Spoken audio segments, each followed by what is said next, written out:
औज़ुबिल्लाहिमिनश्शैतानिर्रजीम बिस्मिल्लाहिर्रहमानिर्रहीम। दोस्तों, आप देख रहे हैं गुड न्यूज़ टीवी, मेरा यूट्यूब चैनल, और मैं हूं यूसुफ मदनी। अच्छा, आज टॉपिक है मेरा जो दिन, जो माह, महीना गुज़र रहा है मुहर्रमुल हराम के हवाले से। तो मैं आज आपसे कोई 8-10 मिनट में मतलब थोड़ी सी बातें करूँगा वाक़या करबला, जो हज़रत हुसैन अलैहिस्सलाम और उनके रफ़ाक़ा के हवाले से पेश आया। यज़ीद लाइन के साथ जो मामला बना, जो उसने धोखा किया और बुलाया और उसने फिर जंग की। दोस्तों, मेरा मकसद ये है बताने का कि हज़रत हुसैन अलैहिस्सलाम सैयदुल अंबिया अलैहिस्सलातु वस्सलाम के नवासे हज़रत अलीउल मुर्तज़ा करमुल्लाह वजहुल करीम मौला अली के बेटे, हज़रत फ़ातिमतुज़ ज़हरा रज़ियल्लाहु तआला अन्हा के बेटे, हज़रत हसन अलैहिस्सलाम के छोटे भाई। तो ये ख़ानदान कितना बड़ा, कितना मोतबर, कितना अज़ीम ख़ानदान है, ये मैंने आपको इनका थोड़ा सा हसब नसब बताया है। इससे हर बंदे को ये अंदाज़ा, हर मुसलमान को ये अंदाज़ा ख़ुसूसन लगा लेना चाहिए कि मेरे नबी सैयदुल अंबिया अलैहिस्सलातु वस्सलाम का ख़ानदान कितना मोतबर ख़ानदान है। हज़रत हुसैन अलैहिस्सलाम की हस्ती क्या हस्ती है कि मेरे नबी सैयदुल अंबिया अलैहिस्सलातु वस्सलाम के नवासे हैं। और फिर हज़रत मुहम्मद मुस्तफ़ा आखिरी नबी ख़ातमुन नबिय्यीन सैयदुल अंबिया अलैहिस्सलातु वस्सलाम ने यह भी फरमाया कि जन्नत के मर्दों के सरदार मेरे नवासे हज़रत हसन और हज़रत हुसैन अलैहिस्सलाम, और जन्नती ख़वातीन की सरदार मेरी बेटी हज़रत फ़ातिमतुज़ ज़हरा रज़ियल्लाहु तआला अन्हा सलामुल्लाह अलैहा। इससे ये अहमियत हमें समझ लेनी चाहिए कि ये ख़ानदान, ये घर, अहले बैत का घराना कितना अज़ीम घराना है कि जिसने हमारी दुनिया में भी क़यादत की है। दुनिया में भी हमारी असल क़यादत अहले बैत है, मेरे नबी का ख़ानदान है, मेरे नबी के घर वाले हैं, मेरे नबी के अहले बैत हैं। इसी तरह आखिरत में, जन्नत में, लाफ़ानी ज़िंदगी जब हमारी होगी, हम जन्नत में रह रहे होंगे, तो वहाँ भी जो हमारी क़यादत कर रहे होंगे वो मेरे नबी सैयदुल अंबिया अलैहिस्सलातु वस्सलाम का ख़ानदान होगा। दोस्तों, बात बताने का मकसद ये है कि एक तो जैसा कि मेरा मेन टॉपिक ये होता है, मेरा चैनल बनाने का मकसद ये है कि मैं नमाज की तरफ दोस्तों की तवज्जो दिला रहा हूँ कि नमाज को समझ कर पढ़ें, उसका तर्जमा क्या है, उसकी तफसीर क्या है, इसको समझें, उसको समझ कर पढ़ें कि हम उसमें क्या पढ़ रहे हैं। अल्लाह पाक की हम्दो सना के बाद, सूरा फातिहा के बाद, इसी तरह कुल हु वल्लाह, सूरा इखलास या दीगर कोई भी सूरत मिला के किरत के बाद अताहियात में हम बैठते हैं, तो मेरे नबी सैयदुल अंबिया अलैहिस्सलातु वस्सलाम पर सलामती भेजते हैं। अल्लाह पाक के नेक बंदों पर हम सलामती भेजते हैं। फिर दुरूद पाक की बारी आती है। दुरूद पाक में बिलखसूस मेरे नबी सैयदुल अंबिया अलैहिस्सलातु वस्सलाम का ज़िक्र है, अहले बैत का ज़िक्र है, आले रसूल, आले मोहम्मद का ज़िक्र है। इसी तरह हज़रत इब्राहीम अलैहिस्सलाम और आले इब्राहीम अलैहिस्सलाम, उनका ज़िक्र है।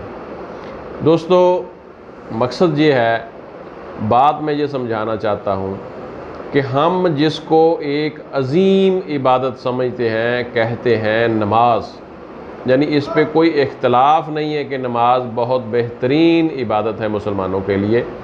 अरकान इस्लाम में इसका दूसरा नंबर है।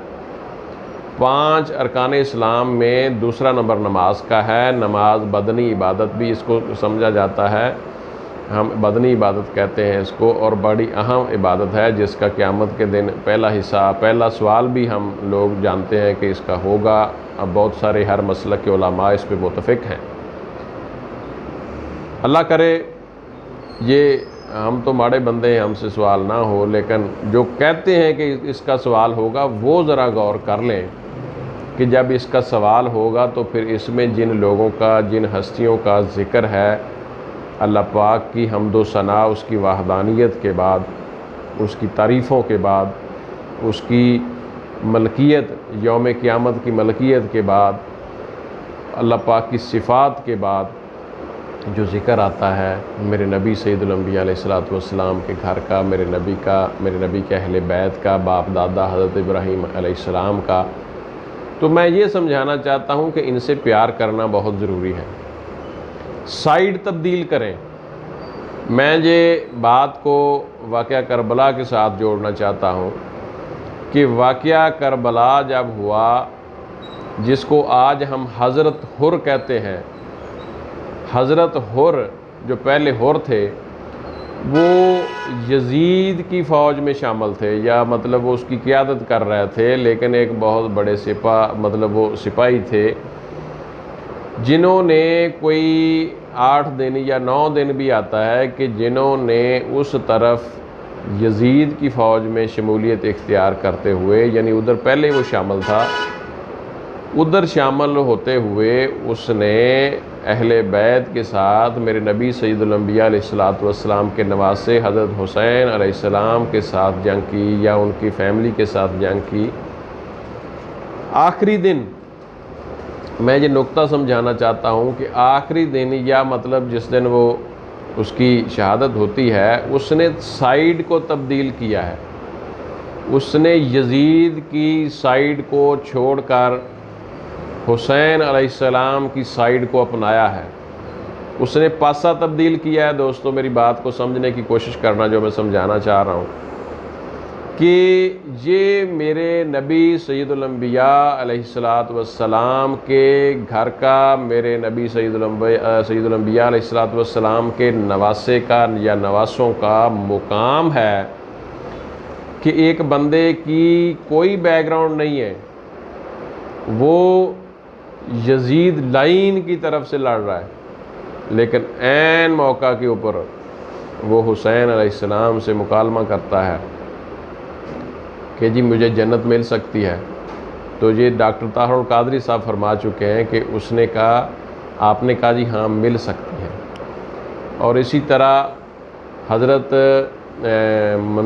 मोहम्मद मंजूर आसिफ ताहिर बादशाह सरकार चूरा शरीफ के गद्दी नशीन, बहुत बड़े पीर हैं, वो फरमा चुके हैं कि हज़रत हुर ने जब साइड चेंज करने से पहले हज़रत इमाम हुसैन अलैहिस्सलाम से पूछा, उन्होंने कहा जी मुझे जन्नत मिलेगी, तो आपने कहा मिलेगी। आपने ये नहीं फरमाया कि मैं अल्लाह से पूछ लूँ, या मैं दुआ कर देता हूँ आपको मिल जाएगी, या मैं अपने नाने से पूछ लूँ, या मेरा नाना जाने और आप जाने, नहीं। पीर किबला मंजूर आसिफ साहब फरमाते हैं कि हुर ने जब कहा कि जन्नत मिलेगी, तो आपने कहा मिलेगी। उसने कहा जी मुझे लिख दें। उसने कोई पर्ची दी, आपने लिख दिया आपको जन्नत मिलेगी। मेरे दोस्तों, मेरे नबी का ख़ानदान जन्नत का वारिस है, ये मेरे नबी सैयदुल अंबिया अलैहिस्सलातु वस्सलाम ने फरमा दिया। लिहाजा अगर हमने जन्नत लेनी है, जन्नत में रहना है, उनसे प्यार करना पड़ेगा। मैं ये आपको चीज़ बता रहा हूँ कि हुर हज़रत हुर ने साइड तब्दील की है। हज़रत इमाम हुसैन अलैहिस्सलाम की तरफ आ गए, दूसरी साइड को छोड़ दिया, यजीद की साइड को, और इनकी तरफ आ गए और जन्नत मांगी, आपने लिख के दे दी। मंजूर आसिफ साहब फरमाते हैं, पीर चूरा शरीफ वाले, बहुत बड़ी हस्ती हैं, उन्होंने फरमाया कि वो पर्ची तो उधर गुम होगी, ज़ाहिर है वो जन्नत में हुर के पास नहीं होगी, लेकिन वादा तो कर लिया ना हज़रत हुसैन अलैहिस्सलाम ने। इमाम आली मुकाम हज़रत इमाम हुसैन अलैहिस्सलाम ने वादा कर लिया कि आपको जन्नत मिलेगी। ये है मुकाम हज़रत हुसैन अलैहिस्सलाम और मेरे नबी की अहले बैत का। मैं इस वाक़े को, इस बात को यूँ लेता हूँ, ये नुक्ता मैं समझाना चाहता हूँ। आपने उलमा से बहुत बड़ी बातें सुन रखी होंगी कि ऐन उस वक़्त पे एक बंदा अपनी यजीद की साइड को, अपनी कुफर की साइड को तब्दील करता है और वो आ जाता है हुसैन अलैहिस्सलाम की तरफ, अहले बैत की तरफ आ जाता है। यहाँ उसकी जन्नत का जो उसकी जन्नत, उसको जन्नत मिली, उसके साथ जन्नत का वादा किया गया, ये मुकाम है अहले बैत का कि अहले बैत की तरफ जो प्यार करके आ जाए, अहले बैत के साथ जो प्यार की नीयत से, मोहब्बत की नीयत से इनकी तरफ आ जाए, उसको जन्नत मिलेगी, क्योंकि ये जन्नत के शहज़ादे, जन्नत के मालिक हैं, जन्नत के सरदार हैं। तो मैं ये समझाना चाहता हूँ जी कि ये मुकाम है मेरे नबी के नवासे का, मेरे नबी के नवासों का, मेरे नबी के अहले बैत का, कि ऐन एक बंदा जंग में उसकी नमाज़ें नहीं काउंट की गई, जिसकी मैं नमाज की नफ़ी नहीं कर रहा, नमाज़ पढ़नी चाहिए, उसका को हाज ये वो, उसके कुछ सवाब नहीं पूछेगा कि तूने तो जो है किया ही नहीं, साइड चेंज की। ये है मुकाम अहले बैत, अपना अहले बैत अतहार का, कि उन्होंने जो मौका पर उसी टाइम फ़ैसला किया, बात की, वादा किया, अल्लाह पाक क़यामत के दिन इंशाअल्लाह मेरे नबी सैयदुल अंबिया अलैहिस्सलातु वस्सलाम के सदक़े वसीले से उस दिन जो पूरा होगा।